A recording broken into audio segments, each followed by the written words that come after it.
So, hello everybody. Today I'm going to do a brief review of the Dungeon Master's Guide for Dungeons & Dragons 5th edition. Now, as you may know, I am currently running a Dungeons & Dragons 5th edition game. It wasn't something that I had necessarily thought I was going to do, but if you have the right group of people who want to engage in this kind of game and make it their own, then of course Dungeons and Dragons is a very good place to do this in, because although there are campaign guides, well, I've got one over here, well, it's 4th edition, but still, that's Forgotten Realms, and I did a flip through of this one. There is enough information out there, there is enough lore to give you a background, because like I've said in other videos, I'm not a world builder, but it also leaves enough to the imagination, vast expanses of land that are charted but empty, to make it your own. And so since I'm now running this, obviously I read the Player's Handbook years and years ago when we first started playing D&D 5th edition with Hoard of the Dragon Queen, which we didn't finish, but then we went on to Strahd, which we did finish.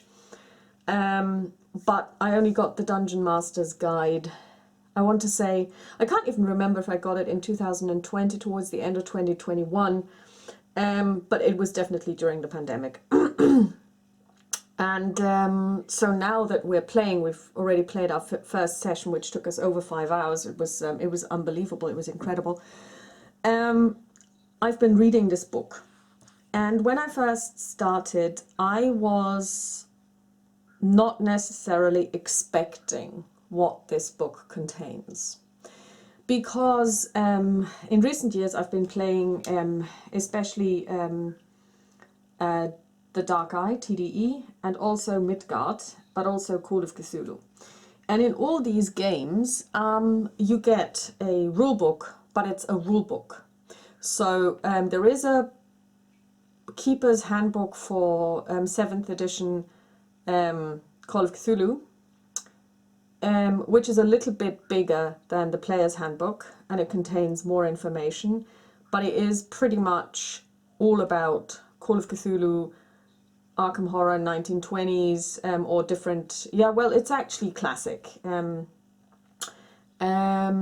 It does give you some information about, you could also run this as a pulp campaign, but it doesn't really go into much detail. And of course, there are books that deal with that. The TDE and the Midgard rule books are just that, they are rule books. So for the player and the Dungeon Master, they are identical. There are no different editions for either type of player.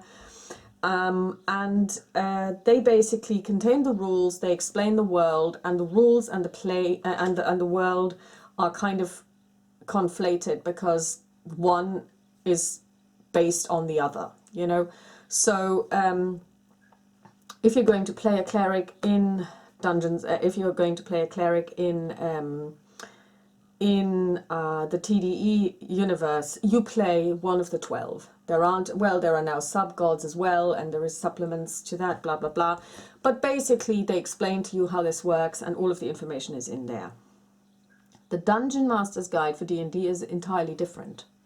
Yes, it is D&D, and yes, it will refer to the multiverse. Faerun is mentioned, Eberron is mentioned, Greyhawk, and I think that they also mentioned Dragonlance. And there is one that they mentioned which I'd never heard of before, which seems to be, I think they do say that it's an older part of the multiverse, which was played in the beginning, but it still exists. And of course Dark Sun is mentioned as well. But what this book actually does, and this is something that I didn't expect, it is agnostic. You can take all of this information that is in here and play your own game. You don't have to play in the Forgotten Realms or Greyhawk or anywhere that is D&D. You don't have to use any of their content. You can take this book, create your own world. It tells you how to do this. It starts by saying, okay, so if you've got a world, make a decision, do you have gods? And then it explains what type of pantheons there could be, what kind of religions there could be, what this means. It goes on to explain how to map your world, starting from the very, very smallest map, maybe of a hamlet, going and getting bigger to maybe duchy level, and then to kingdom, and then to world. It also tells you how to map it on graph paper, what scale you should be using. It is incredibly detailed. It also explains to you what you should think of in terms of languages and dialects. Does everybody speak the same language? Like, let's say, during the Pax Romana, when the Roman world, which was huge and reached at some point from the British Isles down to North Africa and beyond, where everybody at least could get by in Latin. To do you even have like such a fragmented world where languages form boundaries, which again form countries, as we find it in Europe, for example, today? Then factions and organizations, who could they be? What could they want? Do you want them in your game in the first place? If they are in there, what does that mean for your game? Do you want to have a game of intrigue, etc.? Then magic in your world. Is there magic? What does it mean? How is it reined in? Also, challenging this thought that if there is magic, and if magic is very powerful, and D&D magic is very, very powerful, you can do all kinds of things. You can arguably also raise the dead. You might not refer to this as magic, but it is kind of magic, even if it's divine magic, but still. And then if you have all of this powerful magic, how come that the people who wield this magic do not rule the world? Why is that the case? Well, you could have put dire restrictions on magic. You could punish magic use by death. You could also say that there are certain types of magic that you allow and others you don't allow, which would mean if you have a character that engages in the type of magic that isn't allowed, that would lead to quite interesting things that could happen in your game. So it goes into all of this. Then it talks about play style. What kind of play style do your players prefer? Are they the dungeon crawlers? Do they want to go in there, slay the thing, get the loot, and then walk out again? Do they want to have a lot of social interaction? Do they prefer to play a game of, let's say, even high intrigue? Do they want a mix? Do they want to basically live in a small place, and then basically this place is their home base, and then from there they start having adventures? Do they want to travel? These are all things that are covered in here. So it is an extremely interesting first chapter, and it's a first chapter that I didn't expect. I thought it was going to, well, I don't know what I was thinking, but I thought it was going to be a lot more geared towards playing Dungeons and Dragons. Then, of course, it's a multiverse, so you can't really say I'm playing Dungeons and Dragons. You could say I play in the Forgotten Realms, or I play in Faerun, or I've played in Greyhawk, or Eberron. Then it tells you how to create a multiverse, if you so choose. So you have the planes, how do you travel between them? They explain the different types of planes there are, and of course that is part and parcel of the D&D lore. They do have the Shadowfell, they do have the Feywild. It explains the different planes, how they hang together, what you find when you go there. But of course, they have to give you some example, because otherwise it's all very theoretical. That doesn't mean, and they tell you, you don't have to use it, but if you're going to use it, this is one explanation of a multiverse. This is one model of one. Then how to create adventures, the elements of a great adventure, how you can use published adventures, how adventures are structured. You have the 3-act structure that goes back to Aristotle. You start with an introduction, then comes the conflict, and then comes the resolution. They go by different names, but you definitely have this. And when you look at any movie, or when you watch a TV series and you look at each episode, you have these 3-act structures. You have them even in conversational analysis. When you first engage in a conversation, this is how this works. So basically, when I started this video, I said hi. So that's the introduction. Then I told you what I'm going to do. I'm going to talk about the Dungeon Master's Guide. Then we're now in the conflict phase, which can also be an exposition phase. Conflict doesn't necessarily mean conflict. And then you have a resolution where I give you my opinion on the book, and then I say bye and sign off. So you have this in every single interaction that happens between humans. Then also the adventure types that there are, you know, also complications. How do you make it more difficult? Or complications don't necessarily make things more difficult. They just bring a change of pace maybe, or they bring a change of perspective. Then how to create non-player characters, because that's very important, because otherwise your world will be really lifeless. Then how to adventure in different environments, dungeons, overland, wilderness, settlements, how to map the wilderness, how to map a dungeon, how to map a settlement, what kind of urban encounters there are, unusual environments, so for example aquatic. And then also, if you're going to go onto a campaign, how do you link adventures? Is it basically, let's say, you have 9 demons of hell, and in their 9 hells, and they have to go to each single one of them to get something to then finally finish the whole campaign. That would be pretty straightforward in terms of they know what they need to do. It's going to be long and exhausting, and by the end they will probably be something like level 20, but it's kind of structured. Or is it like they live in this place and then suddenly things happen? Think of Buffy in Sunnydale. Buffy lives in Sunnydale, there is a hellmouth there, lots of things happen, but sometimes the evil comes to Sunnydale, sometimes it originates from within. I have to think, I don't think she ever travelled any further than Los Angeles when Angel happened. And then of course treasure, because that's quite important, because at the end of the day you go into a dungeon, you find stuff. Money is important because you have to get by. They also explain what people can do in their downtime. So as of, I think, 3rd level, people can start having like a home base. So you can run a small temple for 1 gold piece a day. If you want a big temple, or if you want a tavern, it's going to be more expensive.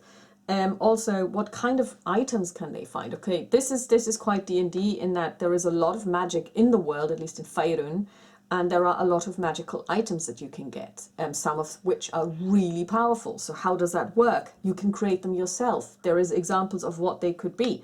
Then, of course, part 3, running the game. How to sit at the table and be civil. What kind of things you should discuss. How to use dice.